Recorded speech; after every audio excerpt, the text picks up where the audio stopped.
critical project of the Trinidad and Tobago Intellectual Property Office, of which I'm fortunate to lead.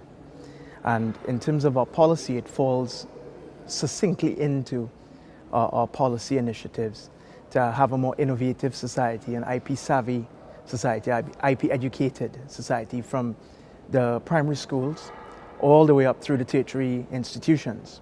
So there's a draft innovation policy that is being worked on right now. And in that, IP education as part of our IP strategy is critical.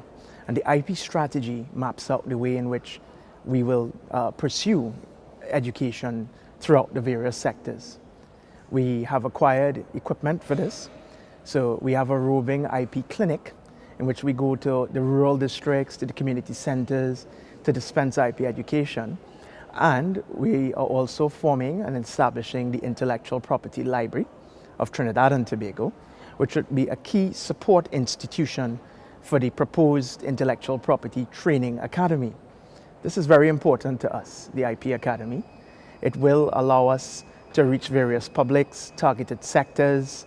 For instance, we already teach the Hugh Wooding Law School students intellectual property, and we are in the final stages of introducing IP training to the Police Academy, the new recruits. We've also had partnerships with the Export TT division on IP for manufacturers, and also with the CARIRI, which is the Caribbean Industrial Research Institute, for intellectual property and business linked to SMEs. So in our work plan for the IP Academy, these are some of the core courses that we expect to administer.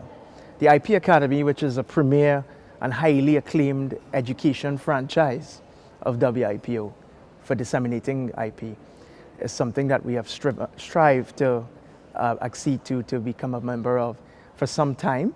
The project goes back maybe 7 or 8 years. We look forward to joining the Academy. We look forward to being a franchisee of this education franchise. So together with our partners to disseminate intellectual property education. This is more than just education. This is about changing a societal mindset that exists in our people to respect IP and to see creativity as the new wave, the new order of the world, where persons using their mind can protect this and actually use it for the economic well-being of themselves and others. So the IP Academy itself is something that is a legacy project for the country. It has the full support of my Attorney General and of my ministry, and we look forward to it being initially placed in the Intellectual Property Office.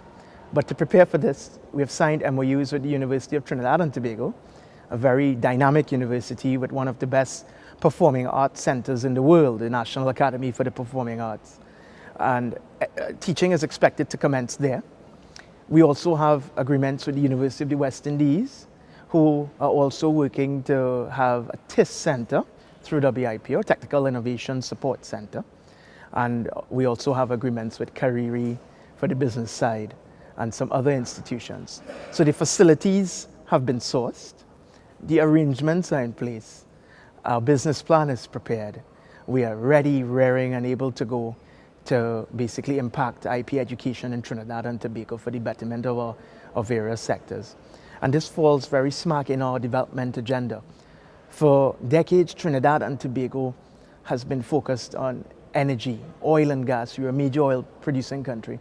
And with the suppressed revenues from oil and gas, our economic diversification plan really rests on innovation, agri-innovation, having a more innovative society, changing the mindset in universities from what I would call publishing and perishing to patenting and flourishing is very important for the Intellectual Property Office within our Ministry of the Attorney General and Legal Affairs.